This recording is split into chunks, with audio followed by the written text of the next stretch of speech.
viendo la forma como descargar un archivo para enviarle y la computadora que tengo es ya un poco obsoleta. Tenía que usar otra forma. Entonces, por el WhatsApp de mi esposa le va a llegar un archivo en PowerPoint, si me lo puede compartir, ¿de acuerdo?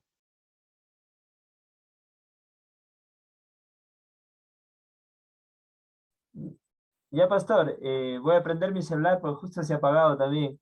Entonces, ya, ahora lo seguro va a llegar. ¿Sí me escuchó? Sí, sí, decía Ya que listo, voy a prender mi celular para poder agarrar el WhatsApp porque se ha apagado. ya listo. Ya cuando ya le indico, ya lo comparte.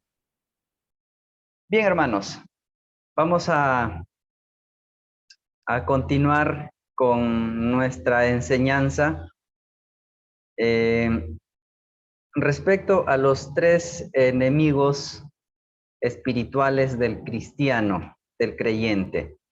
Habíamos hablado sobre lo que es el mundo y varios aspectos sobre eso, también sobre lo que es la carne o la naturaleza eh, carnal.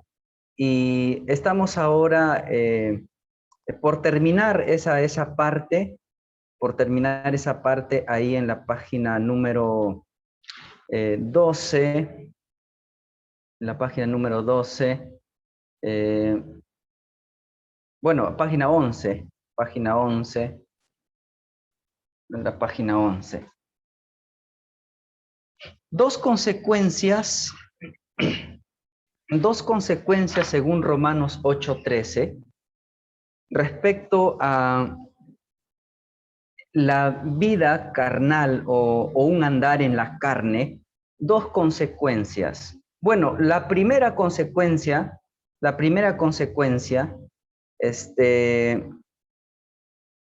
que la encontramos ahí en número 5.1,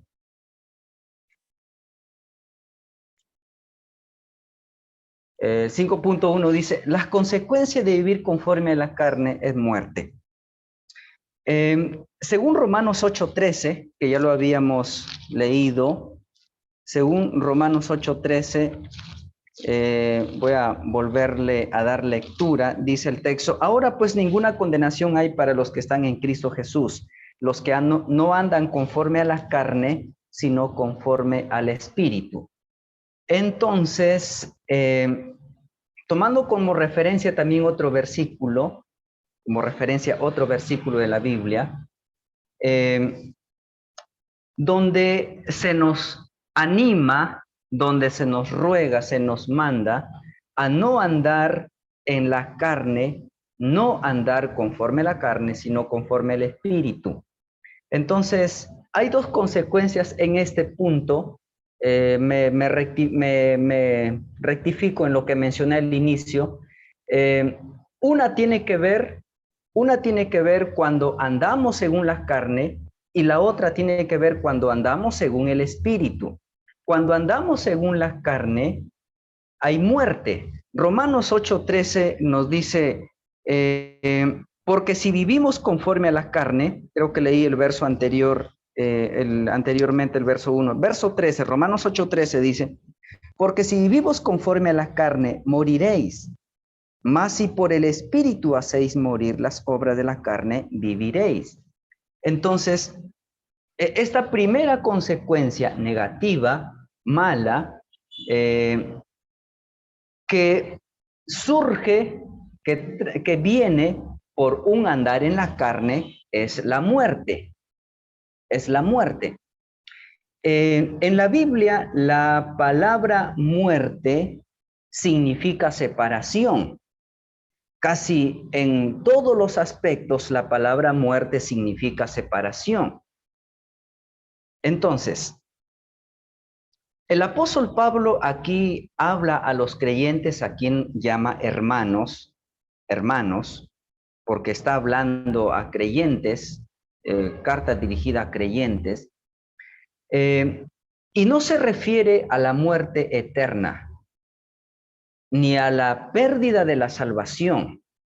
No se refiere a eso, sino se refiere más bien a la pérdida de una buena comunión o relación con Dios.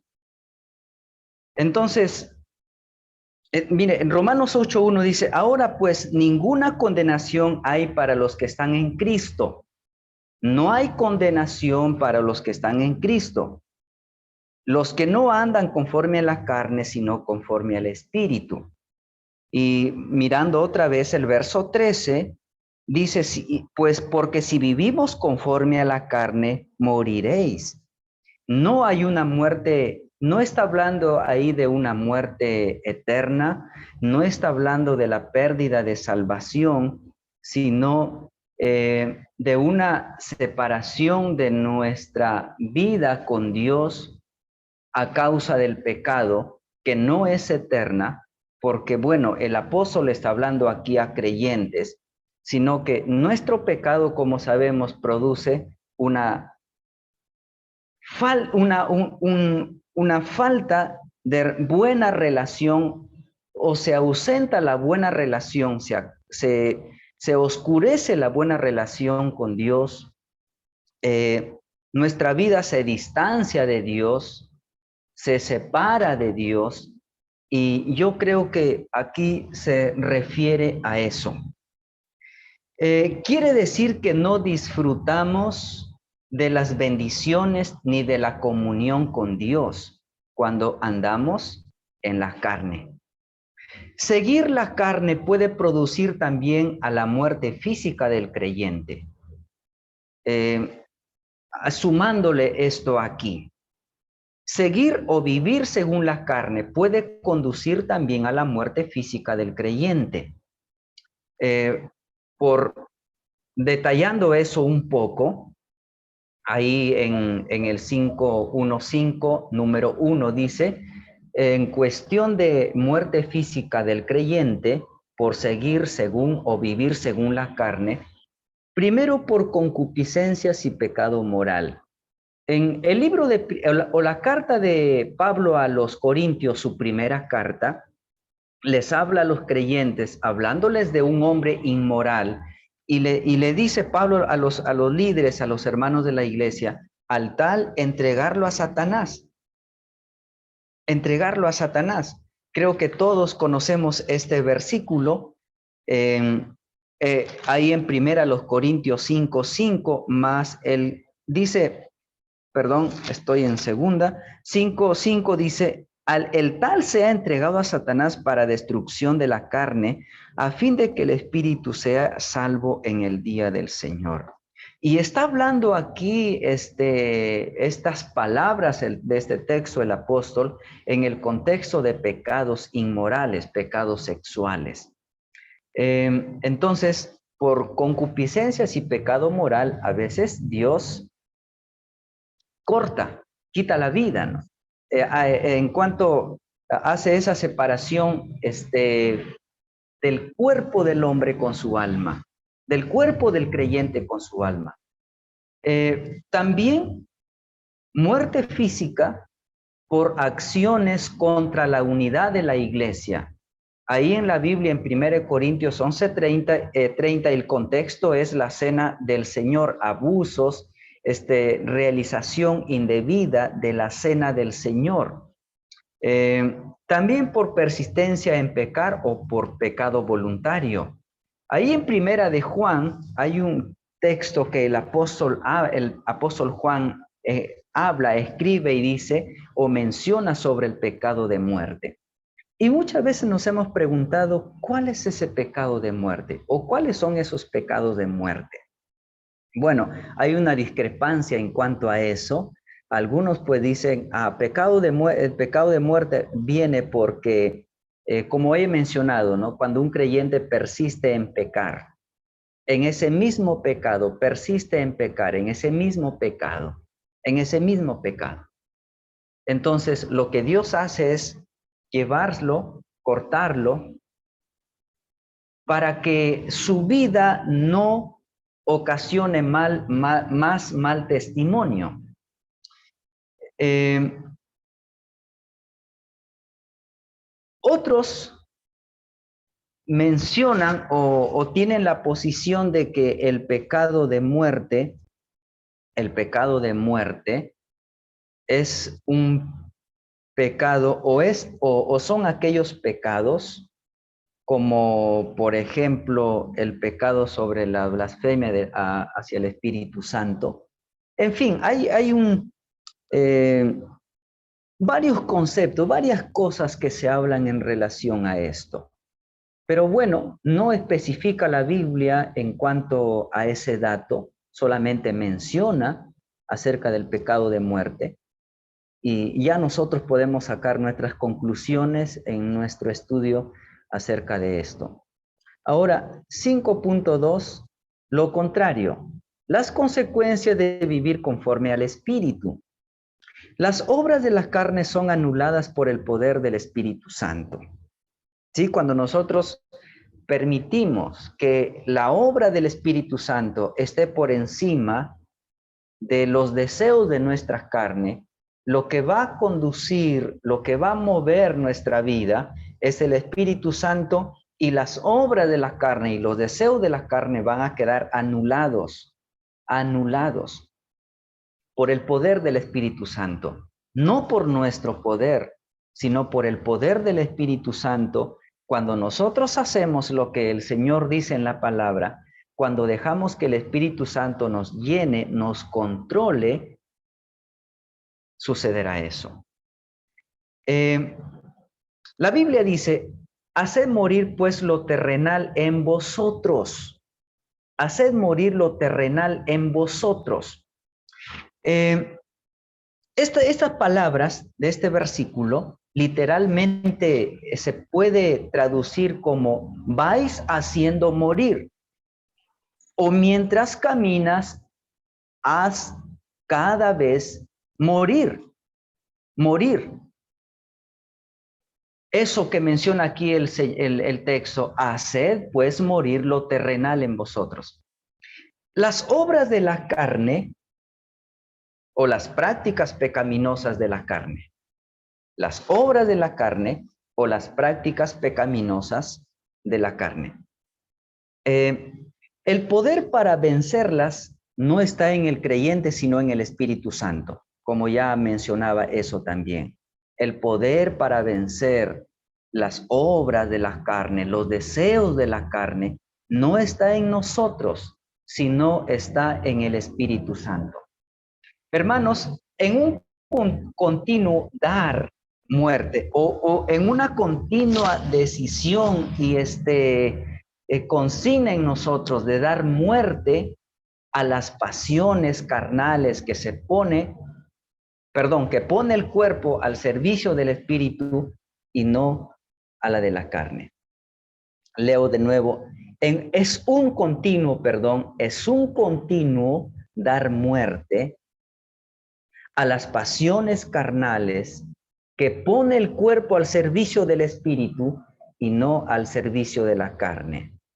1 Corintios 9:27, 1 Corintios 9:27 dice, sino que golpeo mi cuerpo, pueden ver conmigo ese texto, 1 Corintios 9:27 dice, sino que golpeo mi cuerpo y lo pongo en servidumbre, no sea que habiendo sido heraldo para otros, yo mismo venga a ser eliminado.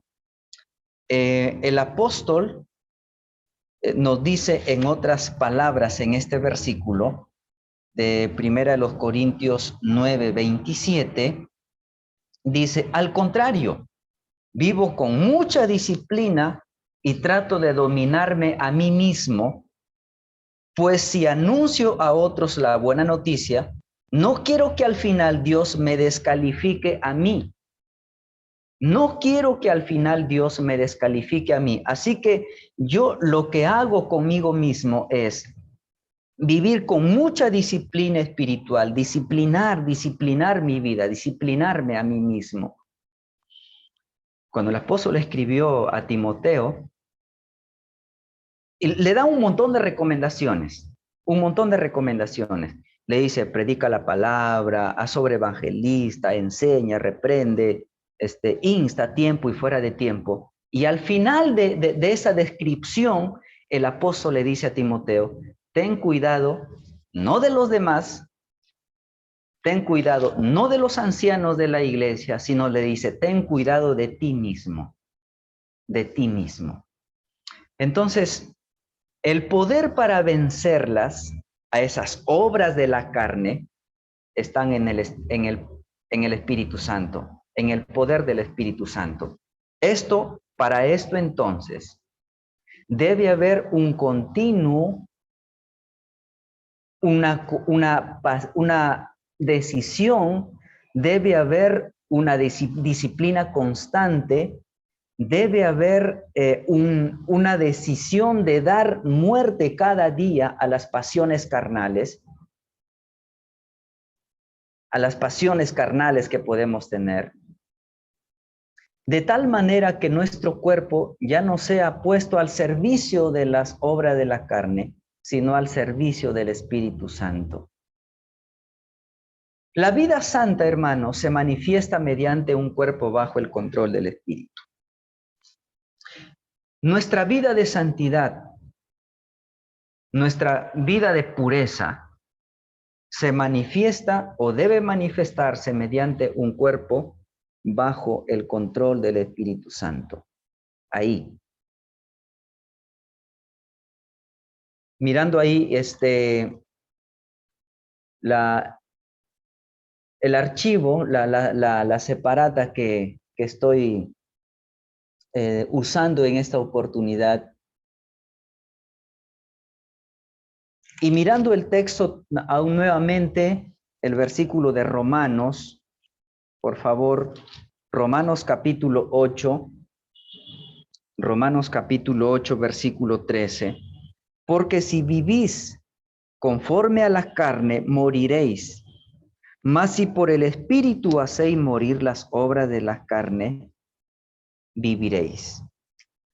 Romanos 8:13.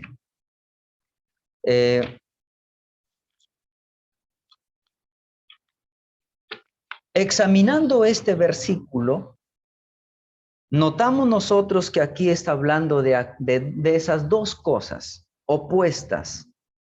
Nuestra carne,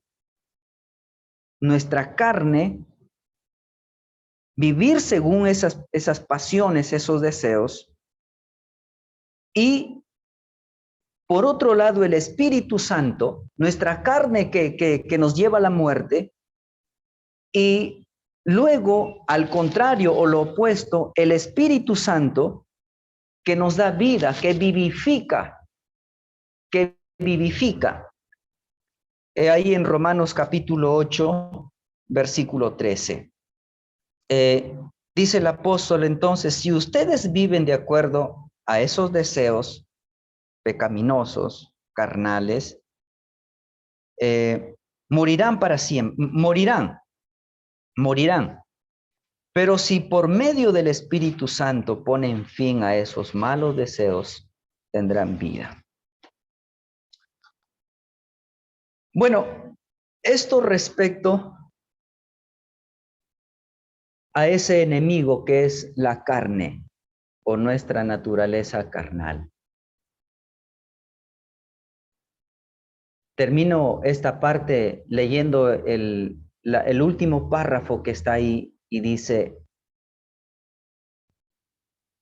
una vida plena de comunión con Dios, o debe ser, viva una vida plena de comunión con Dios y disfrute de sus bendiciones.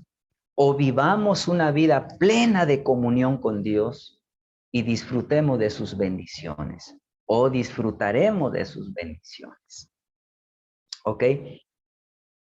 Luego vamos a hablar sobre la victoria sobre Satanás. Aquí vamos a hablar un poco de angeliología sobre la doctrina de Satanás. Bueno, hermanos, la extensa doctrina bíblica sobre este personaje Satanás es considerada en otros lugares, en otros estudios, en un estudio sistemático sobre doctrina, que es una de las doctrinas conocidas así fundamentales del cristianismo, la doctrina de angeliología. Y dentro de ello está la parte que se estudia sobre Satanás y los demonios. Hermanos, las presentes notas sobre el espíritu solo pueden aludir, dice ahí, algunos aspectos sobre Satanás. Les hago recordar que ese es un estudio de un pastor muy conservador. Entonces nos hace referencia de esto en otro escrito donde hay más datos sobre este tema de Satanás. Continuamos entonces. Mire, como todos los ángeles, Satanás fue creado por Dios, ¿verdad? Sabemos eso. Y no podemos pasar mucho tiempo hablando de este punto, porque sabemos que Dios es el creador de todo, y como todos los ángeles que Dios creó, también Satanás fue creado por Dios. Y tomamos como referencia Colosenses 1:16, que nos dice, en él fueron creadas todas las cosas, las visibles, las invisibles, etcétera, etcétera. Entonces dentro de ello está Satanás como ángel, como espíritu que es. Y la referencia bíblica de su creación la encontramos en Ezequiel 28:13 y 15. Muchos sabemos estas referencias, estos versículos. Solamente voy a darle un repaso. Ahí en Ezequiel 28:13 y también el verso 15. Se usa mucho estos pasajes para hablar sobre este personaje. Ezequiel 28:13 dice, en Edén, en el huerto de Dios estuviste, de toda piedra preciosa era tu vestidura, de cornerina, topacio, jaspe, crisólito, berilio y ónice, de zafiro, carbunclo, esmeralda y oro. Los primores de tus tamboriles y flautas estuvieron preparados para ti en el día de tu creación.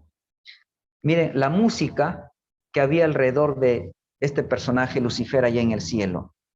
Alguien dijo que Satanás era el director de música en el cielo, el director de la música en el cielo.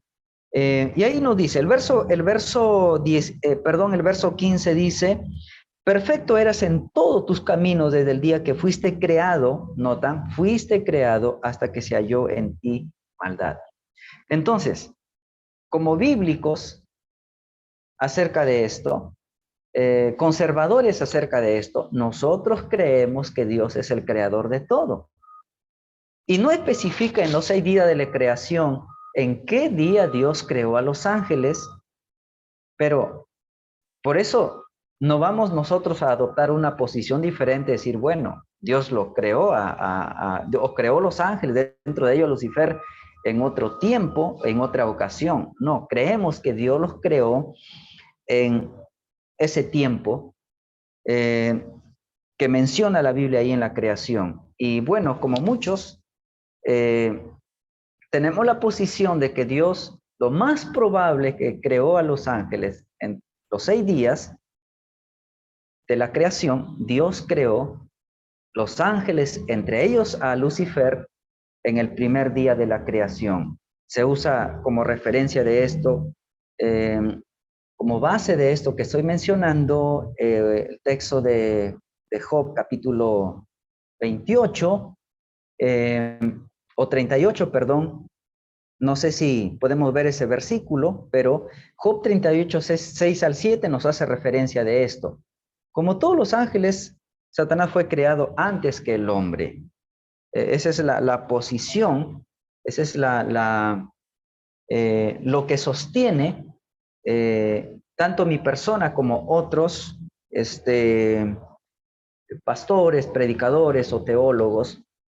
Bueno, lo que dice Job 38, 6 al 7 es muy claro para poder sostener esto. El texto nos dice ¿sobre qué están fundadas sus bases? ¿O quién puso su piedra angular cuando alababan todas las estrellas del alba? Y ahí dice, y se regocijaban todos los hijos de Dios. Aquí en el contexto, en la palabra, no hace referencia a personas, sino a huestes angelicales en esta parte del versículo. Entonces, vemos, por ejemplo, en el versículo, en el versículo 4 dice, ¿dónde estabas tú cuando yo fundaba la tierra? Házmelo saber si tienes inteligencia. ¿Quién ordenó sus medidas, si lo sabes? ¿O quién extendió sobre ellas cordel? ¿Sobre qué están fundadas sus bases? ¿O quién puso su piedra angular cuando lavaban todas las estrellas del alba y se regocijaban todos los hijos de Dios? ¿Quién encerró con puertas el mar cuando se derramaba saliéndose de su seno? Etcétera, etcétera. Entonces, en conclusión sobre esto, creo que cuando Dios estaba haciendo su creación o continuando con su creación, habiendo ya Dios creado a los ángeles, ellos estaban observando lo que Dios estaba haciendo con sus manos poderosas. ¿Ok? Satanás es un espíritu, según Efesios 11 al 12. Es un espíritu. ¿De acuerdo? Creo que todos concordamos en esto. Efesios capítulo 6, verso 11 al 12, dice, vestido de toda la armadura de Dios para que puedas estar firmes contra las acechanzas del diablo. Porque no tenemos lucha contra sangre y carne, dice el texto, sino contra principados, contra potestades, contra gobernadores de las tinieblas de este siglo, contra huestes espirituales de maldad en las regiones celestes.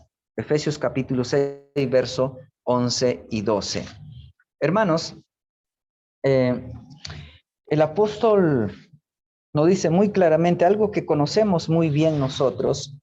El texto nos habla aquí de que no luchamos nosotros contra gente, no luchamos contra gente como nosotros, sino contra espíritus malvados que actúan en el cielo, contra espíritus malvados que actúan en el cielo. Ellos imponen su autoridad y su poder en el mundo actual. Entonces, en este versículo de Efesios 6, 12, vemos ahí, hermanos, que estas huestes angelicales, espíritus malvados que actúan en el cielo, ejercen autoridad y ejercen poder. Lo que una de las cosas que podemos sacar de ese versículo es ese. Seres angelicales malvados que ejercen autoridad y que ejercen poder. Y según Ezequiel 28:14,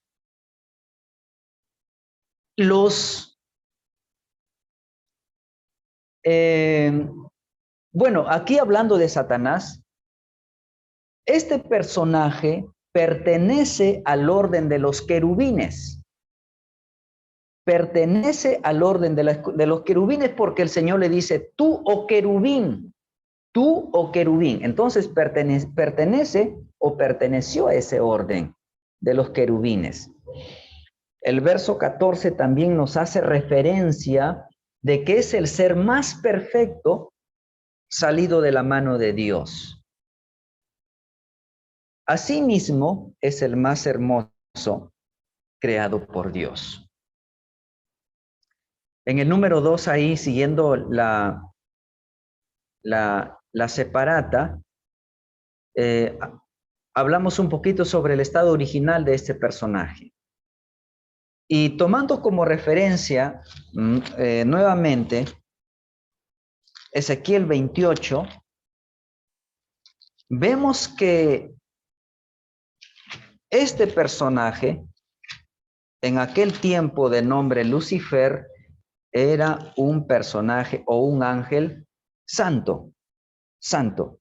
Porque dice el texto, perfecto eras en todos tus caminos, perfecto. Y aquí perfecto se puede traducir como santo, santo. Y en su perfección, él tuvo un ministerio de excepcional relevancia, un ministerio de excepcional relevancia, un ministerio tan relevante para él que Dios le dio, y todo eso fue también motivo rodeado de tantos privilegios, autoridad, ministerio, que empezó a ver en su corazón maldad, como dice el versículo. Le permitía a Dios el acceso a donde él estaba. Le permitía el acceso a donde Dios manifestaba su presencia por medio de su gloria. Tenía todos esos privilegios y era el querubín más grande. Como mencionaba, fue del orden de los querubines. Número 3, en cuanto a la caída de este personaje. Satanás fue perfecto hasta un momento en su existencia que manifestó el pecado en sí mismo. El verso 15 de Ezequiel 28 dice, la segunda parte, hasta que se halló en ti maldad. Hasta que se halló en ti maldad. Entonces, fue perfecto hasta ese momento o hasta que se halló, se encontró maldad dentro de sí. Hermanos, el pecado que cometió este personaje le afectó entonces en plenitud, en plenitud. Dice el versículo, hasta que se halló, perfecto eras en todos tus caminos desde el día que fuiste creado, hasta que se halló en ti maldad.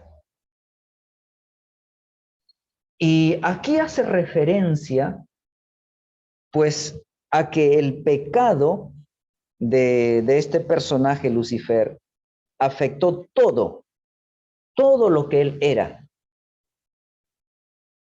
Y creo que todos sabemos que el pecado de Satanás fue el orgullo, ¿no? El orgullo.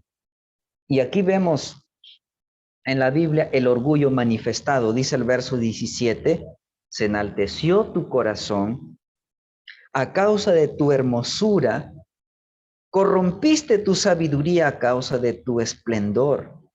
Yo te arrojé por tierra delante de los reyes, te pondré para que miren en ti. Con la multitud de tus maldades y con la iniquidad de tus contrataciones, profanaste tu santuario. Yo pues saqué fuego de en medio de ti, el cual te consumió y te puse en ceniza sobre la tierra a los ojos de todos los que te miran. Entonces, el pecado de Satanás fue el orgullo, la arrogancia, se enalteció.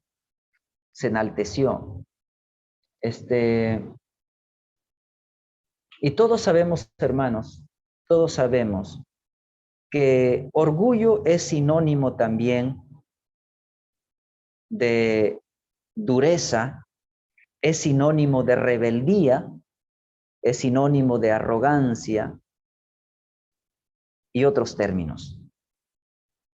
Entonces, Satanás se enalteció, se llenó de orgullo, como dicen los mexicanos, se le hinchó el pecho,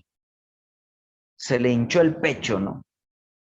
A causa de todo aquello que Dios le había permitido gozar y tener. Entonces vemos aquí el orgullo manifestado, ¿no? Y esto para aprender nosotros también, porque el ser humano, los seres humanos tenemos todos, luchamos con eso. El que de nosotros levante la mano dando a conocer ser el más humilde, déjeme decirle que puede ser el más orgulloso. Entonces, luchemos cada día más, de tal manera que el orgullo no se apodere de nosotros, no se enaltezca nuestro corazón. Aquí vemos que el poder, la hermosura, fueron las razones de la caída de Satanás. El poder, la hermosura, la fama, ¿no? En los hombres la fama es otro motivo, otra razón del orgullo, ¿no? Aparte del poder, aparte de la autoridad, de los privilegios que uno tiene, aparte del dinero, de las posesiones, ¿no? Hace, bueno, como 20 o 25 años, cuando era adolescente en la vida cristiana, escuchaba de los predicadores viejos una enseñanza que estaba de moda para líderes especialmente, y para todos, pero para líderes era este tipo de enseñanzas que escuchaba. No sé si usted también lo escuchó, pero más o menos era, los líderes debemos tener cuidado con las 3 Fs, que son la fama, la fortuna, las faldas, o era las 3 M, ¿no? Las monedas, las mujeres y la moda, o no recuerdo bien cuando se usa la palabra M, pero esa era la idea, ¿no? Todos los creyentes, sin excepción, una de nuestras luchas es eso. Una de nuestras luchas. Y uno de los pecados que nos trae abajo todo muchas veces es esto, el orgullo. Entonces, el pecado, según Ezequiel 28, 18 al 19, continuando ahí, profanó a Satanás. Lo destronó, lo tumbó, hizo corromper las cosas, o corrompió las cosas de Dios, ensució con sus acciones, su maldad, todo lo que había sido santo y puro en él a causa de eso. Número 4, las características actuales de Satanás. Hermano, Satanás peca por condición natural, por condición natural. Algunas cosas voy a pasarla leyendo simplemente porque quiero terminar esta parte compartiendo unas cosas más, pero en cuanto a las características actuales de Satanás, 4.1 dice que peca por condición natural. Por naturaleza Satanás peca. Primera de Juan 3.8 nos habla al respecto. Dice el versículo, el que practica el pecado es del diablo. Y lo que dijo también Juan, en Juan 8.44 dice, vosotros sois de vuestro padre el diablo y los deseos de vuestro padre queréis hacer. Él ha sido homicida desde el principio, pues en él no hay verdad. Es padre de mentira. Entonces, por naturaleza o por condición natural, Satanás peca. El pecado está arraigado en su corazón y le obliga a pecar, porque esa es su condición natural. Satanás no es pecador porque peca, sino que peca porque es pecador. Su condición le conduce a luchar contra Dios, aún sabiendo de su derrota anunciada en las Escrituras. ¿Sabe Satanás que un día va a ser lanzado al lago de fuego? ¿Sabe Satanás que un día va a ser definitivamente llevado al infierno de fuego? ¿Sabe Satanás eso? Lo sabe, lo sabe.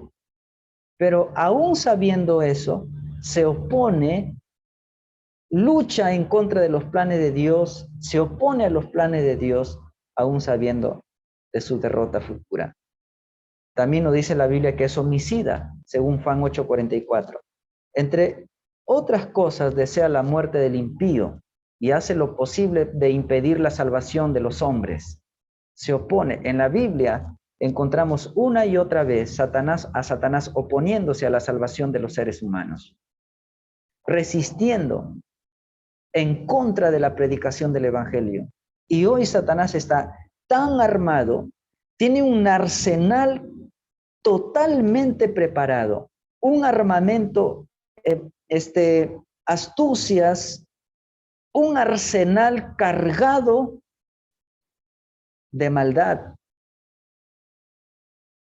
para apartarnos a los creyentes de los caminos del Señor, para endurecer el corazón de los incrédulos, para impedir que el Evangelio llegue a sus vidas. Satanás es mentiroso y, como dice la Biblia, es padre de la mentira. No solamente es mentiroso, sino que es el padre de la mentira, el creador de la mentira. 4:4 es acusador de los creyentes. La Biblia dice en Apocalipsis 12:10 que nos acusa a nosotros los creyentes día y noche, de tal manera que cuando usted está durmiendo ahí plácidamente en su cama, Satanás lo está acusando, aun cuando duerme plácidamente usted. Es el adversario, 7:5, es el adversario del cristiano procurando su fracaso. El adversario del cristiano procurando su fracaso. La palabra diablo significa adversario. Significa adversario, ¿verdad? Y la palabra Satanás significa enemigo. Y vemos nosotros que si ese nombre es dado a este enemigo, a este ser en la Biblia, es por sus acciones y se le da ese nombre, es por sus actos. 7:6, a pesar de su caída, sigue siendo un ser inteligente que engaña con astucia, Y sabemos nosotros esto muy bien. Satanás planifica perfectamente. Satanás diseña perfectamente. Satanás es un gran astuto que perfectamente hace sus planes a la perfección. Y en este mundo, como es el príncipe de este mundo, el que tiene el mundo bajo su control, en muchos de los aspectos Satanás ha logrado sus propósitos porque es muy inteligente, astuto, calculador, de tal manera que no debemos minimizar el papel de este personaje. Y primera de Juan 5:19 nos habla de que el mundo entero está bajo el poder, bajo su poder, bajo el poder del maligno. Un poquito en cuanto a los demonios. Ahí en Efesios 6:12 se hace referencia en una forma general a lo que es el ejército demoníaco, el ejército de las tinieblas, Satanás y sus demonios.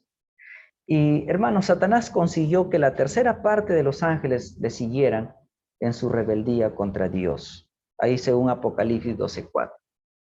Entonces, aquellos ángeles caídos son ahora los ángeles de Satanás, sus ministros, sus siervos. Mire, cuando hay un enfrentamiento, cuando hay una guerra, o cuando hay un toque de queda, ¿se acuerda del tiempo de pandemia? Los meses, las semanas, cúspide de la pandemia, ¿no?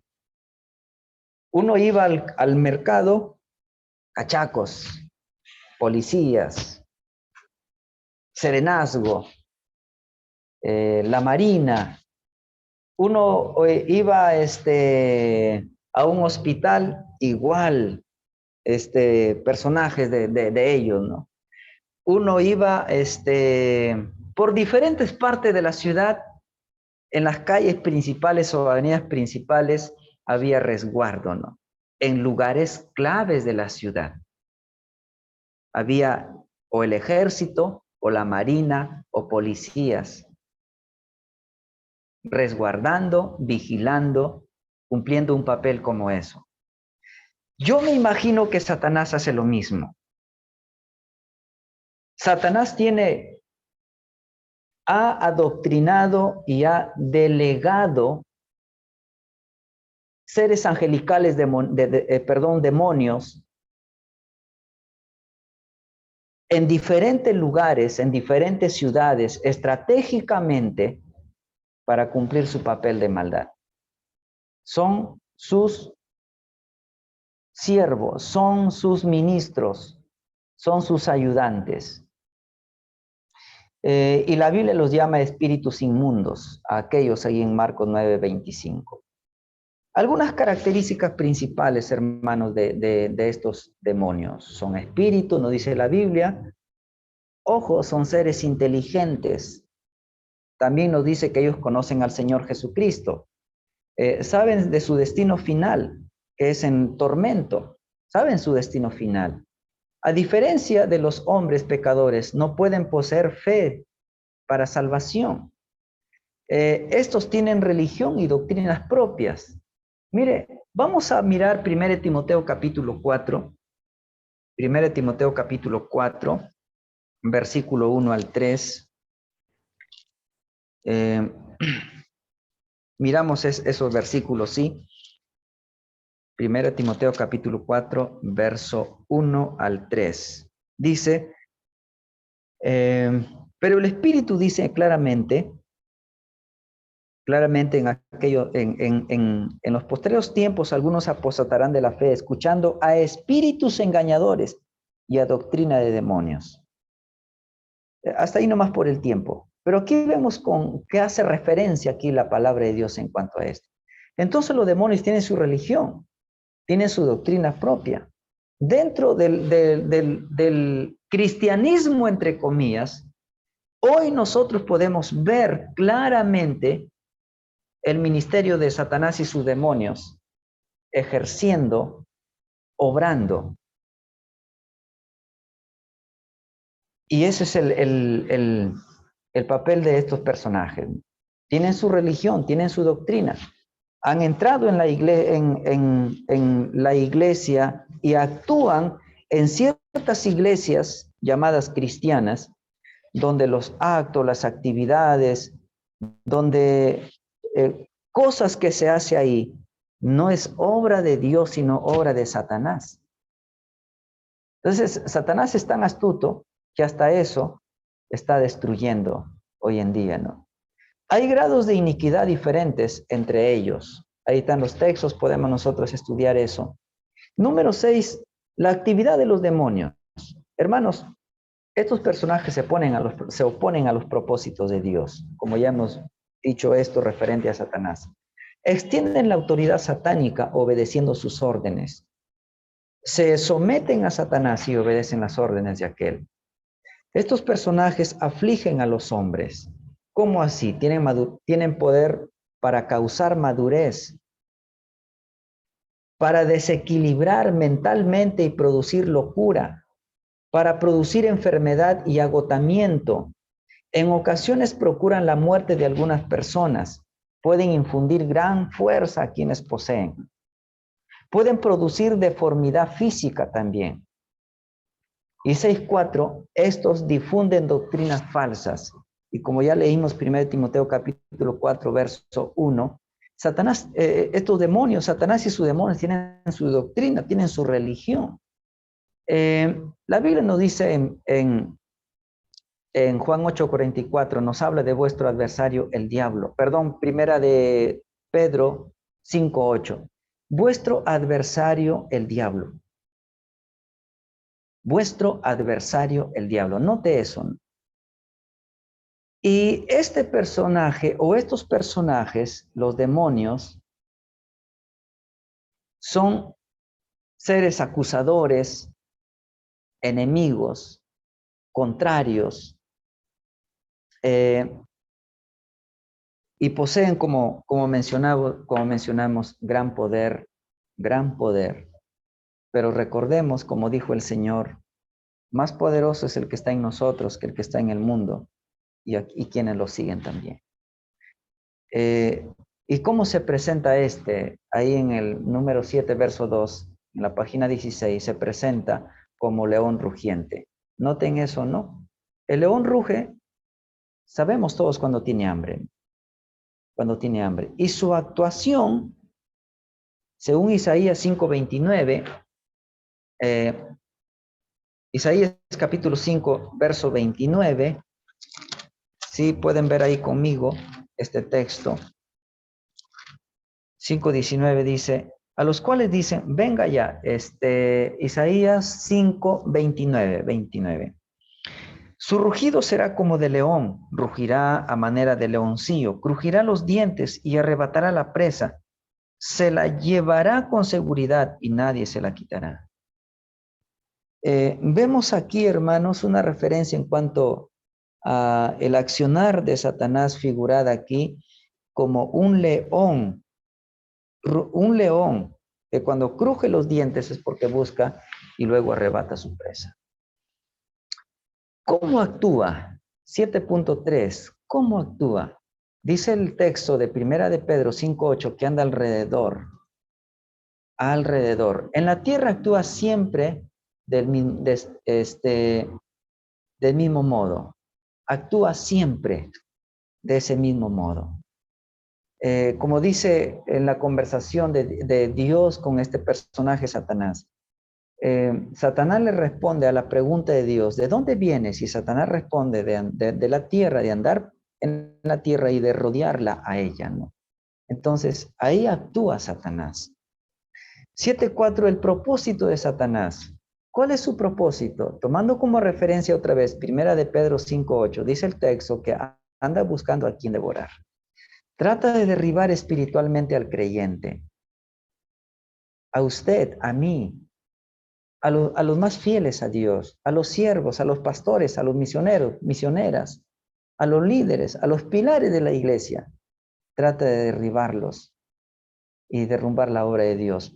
Busca el modo de hacerles caer de tal manera que pierden su firmeza. Dice el versículo también que él busca a quien devorar. Y esto equivale a hacer fracasar al cristiano. 7.5 en la página 16, el modo de vida victoriosa. Al cual dice el verso 9 de Primera de Pedro 5, Primera de Pedro 5:9, ahora, diciéndonos a nosotros aquí el apóstol Pedro, ¿qué es lo que debemos hacer ante esa circunstancia? Dice el texto, al cual resistid. Al cristiano no se le llama a derrotar a Satanás, sino a resistirle. En este versículo, a resistirle. La derrota de Satanás tuvo su lugar en la cruz. Mencionamos esto la semana pasada. El Señor tuvo victoria en la cruz y su victoria significó derrotar a Satanás. El creyente ocupa un terreno de victoria en el que debe mantenerse. El Señor venció y su vencida en la cruz, entonces, fue sinónimo de victoria. Vamos al número 8, ahí en la página 17, la victoria sobre las huestes de maldad, los demonios o estos seres angelicales demoníacos. La necesidad del cristiano. ¿Qué es lo que se nos demanda a nosotros para tener victoria ante esto? Dice Efesios 6:11, tomar toda la armadura de Dios. Toda la armadura de Dios. Eso es lo que nosotros tenemos que hacer. Y se nos habla ahí a continuación, después del verso 11 de Efesios 6, los implementos, lo que es esa armadura de Dios, que seguramente en alguna ocasión usted lo estudió o en su discipulado estudió eso al detalle, al detalle. 8.2, las huestes contrarias al creyente. Las huestes contrarias al creyente. Dice el versículo 12 de Efesios capítulo 6, si pueden ver ahí conmigo, Efesios capítulo 6, versículo 12, dice, porque no tenemos lucha contra sangre y carne. No tenemos lucha contra sangre y carne. Y antes, en el verso 11 dice, para que podáis estar firmes contra las acechanzas del diablo. Entonces, es una lucha, porque aquí está hablando de una acechanza que equivale a artimañas, astucias por parte de estos demonios. Nos vamos al 8.3, donde nos dice posición defensiva del cristiano. Posición defensiva del cristiano. El verso 13 nos dice, por tanto, tomad toda la armadura de Dios. Ya lo mencionó el apóstol en el verso 11, y aquí menciona otra vez, hace referencia a tomar toda la armadura de Dios. En el verso 11 dice lo mismo también, toda la armadura de Dios. ¿Para qué? ¿Para qué? Y el texto dice, para que podáis estar firmes. El creyente ha de estar firme si hace eso. Ha de estar firme si hace eso. Sí, por causa del tiempo, quisiera parar ahí aquí con esta separatita, y quisiera pedirle al pastor Rudberg que comparta lo que le envié. No sé si se puede, pastor.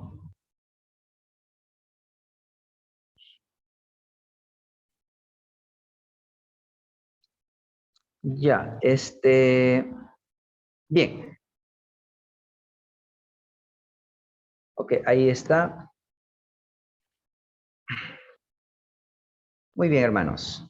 Bueno, voy a abrir acá mi archivo. Un segundito.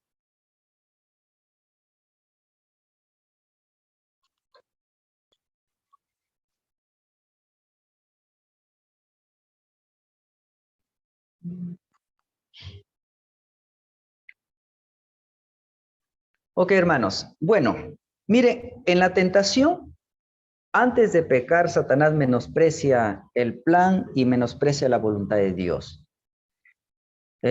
Por su lado, Dios quiere que vivamos en santidad, como lo hemos dicho, como usted ya lo sabe. Como Él es santo, Dios quiere que seamos santos y quiere que obedezcamos su palabra, ¿no? En cambio, Satanás minimiza la ofensa contra Dios y minimiza la seriedad y las consecuencias del pecado, diciendo, como le dijo, por ejemplo, Satanás a Eva, no moriréis, no vas a morir, no vas a morir. Satanás, hermanos, no estará contento después de que uno peque. Cuando uno está en esa situación, Dios quiere que nos arrepintamos para perdonarnos y restaurar nuestra comunión con Él. Eso desea el Señor. Sin embargo, Satanás quiere destruir nuestras vidas y seguirá buscando nuestra derrota. Después de habernos derrotado una vez, seguirá buscando nuestra derrota total, alejándonos totalmente de Dios y más y más, más y más. Una de sus artimañas es engañarnos y convencernos que nuestro pecado es tan grave que no podemos ser perdonados y que las consecuencias son tan drásticas que ya no podemos ser útiles para Dios. Él nos dice, ya no eres digno de ser perdonado, ya no puedes ser perdonado, ya no puedes ser útil para la obra de Dios. Y también nos dice, no puedes vencer el pecado, no puedes vencer el pecado. hace ahora lo opuesto a lo que hizo antes. Antes magnificó. ¿Qué quiero decir con esto? Hizo grande, hizo lujoso, hizo algo muy bueno y de gran calidad el pecado. ¿Sí? Lo magnificó y magnificó los placeres de ese pecado, pero minimizó la ofensa contra Dios y las consecuencias antes del pecado, ahí cuando estábamos siendo tentados. Luego de pecar, cuando ya pecamos, magnifica la ofensa contra Dios y las consecuencias, es decir, todo lo contrario. Hace que la ofensa contra Dios y las consecuencias, pone ese pensamiento en nuestras mentes, de tal manera que las engrandece, las magnifica la ofensa contra Dios y las consecuencias.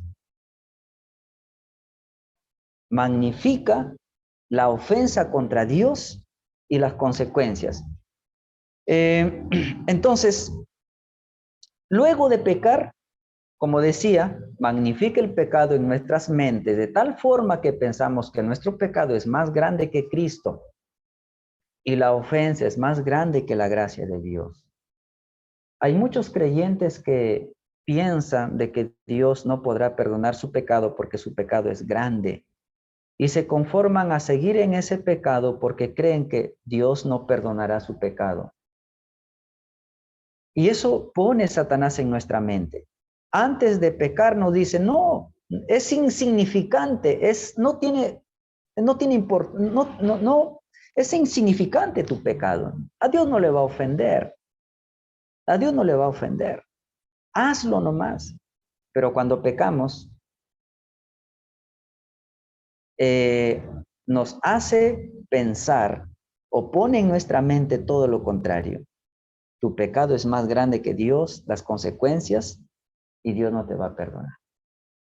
Y eso es con el fin de hacernos caer en el desánimo para que continuemos en el pecado. Y hay un gráfico ahí a manera de ilustración, ahí vemos por un lado a la mano izquierda. Antes de pecar, Satanás hace que el placer sea grande y Dios pequeño. ¿Notan ahí los placeres? El círculo grande son los placeres, el pecado grande y Dios pequeño, ¿no? Mínimo. Dios no se va a dar cuenta de tus pecados. Para Dios no significa eso, porque, bueno, Dios es un ser pequeño que no tiene importancia, que no ve, que no mira. Y muchas veces nos hace,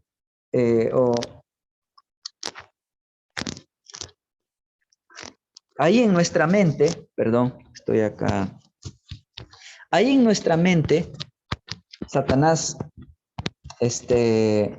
pone ese pensamiento y nos dice, vale la pena el pecado. Puedo pecar sin tener consecuencias porque Dios es un Dios como el abuelito de la película, ya un viejo cansado, ahí conformista, que se cruza de brazos porque, bueno, ya no tiene otras cosas, otra salida conmigo, ¿no? Que peque nomás, que peque nomás. Luego de pecar a la mano derecha, Satanás hace que el pecado sea grande y Dios pequeño. Notan ahí al contrario, ¿no? Las consecuencias son tan grandes, tu pecado tan grande y Dios pequeño. Es decir, tu pecado como es tan grande, no puede ser perdonado porque Dios no tiene tanto perdón para ti. Y conclusión de eso, no soy útil para Dios. No soy útil para Dios. Hermanos, Dios y Satanás tienen diferentes propósitos y ambos usan los eventos en nuestra vida para sus fines. En cada tentación hay una prueba y en cada prueba hay una tentación. El otro cuadrito donde hay una comparación entre Satanás y Dios, tomando como referencia dos textos bíblicos muy conocidos. Primera de Pedro 5, 8 al 9 y luego Santiago 1, 12 al 14. Hay cosas opuestas ahí de esos versículos. Se puede extraer esto de esos versículos. Eh, bueno, y de otros pasajes más que podemos nosotros ver en la Biblia. Pero, por un lado, Satanás es un personaje que nos tienta. La Biblia dice que no es Dios quien nos tienta, sino es Satanás. En cambio, Dios nos prueba. Dios nos prueba. Satanás quiere hacernos caer. En cambio, Dios quiere motivarnos a crecer. Cuando Dios nos pone una prueba en nuestras vidas, no es con el fin de derrotarnos, de hacernos fracasar, sino es para motivarnos a crecer, a conocerle más. Sin embargo, Satanás quiere usar esa circunstancia para hacernos caer. Satanás desea sacar lo peor de nosotros. Hermanos, Satanás sabe que nosotros tenemos una naturaleza pecaminosa. Y si nosotros nos dejamos conducir por los deseos de nuestra carne, Satanás sabe que nosotros podemos sacar a flote lo peor de lo peor que podemos ver muchas veces en personajes que salen en las noticias, que hacen maldades, cosas horribles. Dios nos ha librado de eso y gracias a Dios. Pero Satanás tiene ese propósito para con nuestras vidas. Hacernos fracasar, que nosotros saquemos a relucir lo peor de la maldad que puede haber, del pecado. Pero Dios desea poner lo mejor en nosotros. Desea obrar en nuestras vidas. Desea que nosotros, por medio de su obra, de la obra del Espíritu Santo, implantar en nosotros cosas maravillosas para que lo podamos mostrar en nuestra vida cotidiana. Satanás busca debilitarnos, dañarnos y destruirnos, ¿verdad? En cambio, Dios busca fortalecer nuestras vidas, edificarnos y perfeccionarnos. Por otro lado, Satanás nos presiona para que hagamos su voluntad, pero Dios nos invita para que hagamos su voluntad. Hay una cosa muy, muy diferente aquí. Satanás nos obliga, nos presiona, nos quiere manipular, presionar, obligar, nos quiere doblegar a la fuerza a que hagamos su voluntad. Pero Dios es un ser que nunca nos obliga, sino nuestro Dios nos invita, hasta nos ruega en su palabra. Pero Dios nunca nos presiona, nunca nos obliga a que hagamos su voluntad. Él nos invita. Por ejemplo, dijo el Señor Jesucristo ahí en Mateo 11:28, venid a mí todos los que estáis trabajados y cargados, que yo os haré descansar. Es una invitación del Señor. ¿Cómo fuese, hermanos, que la vida cristiana sería, en la Biblia hubieran ciertos principios donde tengamos que vivir la vida cristiana como así obligada, ¿no? Forzada, tirana, ¿no? Donde los líderes tenemos que ejercer autoridad, tiranía, obligar, condicionar a los creyentes, que diga eso la Biblia, ¿no? Entonces tendríamos que al que no congrega, tenemos que ir a su casa, sacarlo a la fuerza, traerlo ahí al templo, amarrarlo para que el que no ora, obligarlo a leer su Biblia y si no, pues castigo, ¿no? El que no sale a evangelizar, ¿no? Ahí no sé cómo hacer para obligarlo, empujarlo de tal fin que lo haga, a tal fin que lo haga. Pero Dios, hermanos, cuando uno entiende la palabra y entiende los propósitos y la misión a la cual Él nos ha llamado, nosotros entendemos que el Señor es un Dios tan caballero que nos invita a participar de su obra, nos invita a su senda, nos invita a su reino. Y qué maravilloso. Satanás tiene como propósito quitar la gloria a Dios y que nosotros también le robemos la gloria al Señor. Pero Dios, su propósito principal es ser glorificado. Satanás nos incita a pecar, ¿sí? Nos incita a pecar. Pero Dios nos motiva a confiar en Él, que es una cosa muy diferente. Bueno, ya no hay tiempo para más. Al final hay ahí unas metáforas que podemos encontrar en la Biblia que ilustran el gran perdón de Dios. Puede verlos usted ahí con su Biblia eh, y ampliar un poco más acerca de esto. La palabra de Dios nos dice que si hubiéramos pecado, abogado tenemos para con el Padre a Jesucristo el justo. Siempre Dios nos da una salida, aun cuando hemos sido derrotados. Dice que si confesamos, Él es fiel y justo.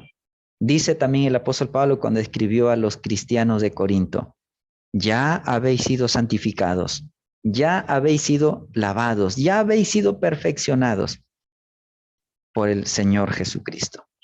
Hermanos, que Dios les bendiga.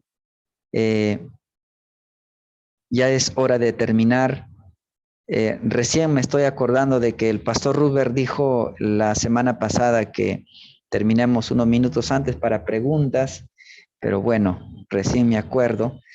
Y espero, hermanos, en esta oportunidad haber sido algo de ayuda para ustedes. El pastor Rusber le dejo y al final para la oración. No sé si hay alguna otra cosa más. Bien, gracias, pastor. Bueno, no sé, todavía, bueno, ¿son 6 clases, pastor? O porque como he visto que el material ya se termina, no sé cuántas clases, pastor, dispone de tiempo, porque normalmente son 6 clases, ¿no? Pero Ajá. Bueno, la proyección indica de que faltan 3 más o 2. Eh, bueno, si consideramos la primera clase, que no, serían 2 nomás, ¿no? 2, ya. Claro, y si no consideramos la primera clase porque estaba internet un poco mal, serían 3, pues, ¿no? Uh-huh. Ya, Ok. sí. Ujú. Sí, no hay problema. Continuamos con las 2 que faltan o 3 que faltan. Ya, pastor. Sí, pues quería preguntar nomás Uh-huh. porque para, según eso, también planificar el otro curso. Bueno, Uh-huh. gracias, pastor. Vamos a orar. Y si hay alguna pregunta después de la oración, porque algunos hermanos ya pues termina la clase, ya quieren irse, ¿no? Pero algunos también les quieren preguntar, ¿sí? Entonces vamos a orar y luego ya estamos despedidos. Pero si alguien quiere hacer una pregunta, lo puede hacer, ¿sí? Oh Dios, gracias Padre, te damos por este tiempo, gracias por tus palabras, Señor, que nos ayuda a confiar, Señor, en ti cada día más, Señor. Saber que hemos sido perdonados, limpiados de nuestra maldad, como hijos tuyos que hemos cometido, Señor. Tú, Señor, has perdonado y nos somos útiles también para ti, Padre. Gracias, bendito Dios. Sigue nos enseñándonos por medio de tu palabra, Señor. Sigue guiando nuestra vida cada día, Señor. En nombre de Cristo Jesús te agradecemos. Amén.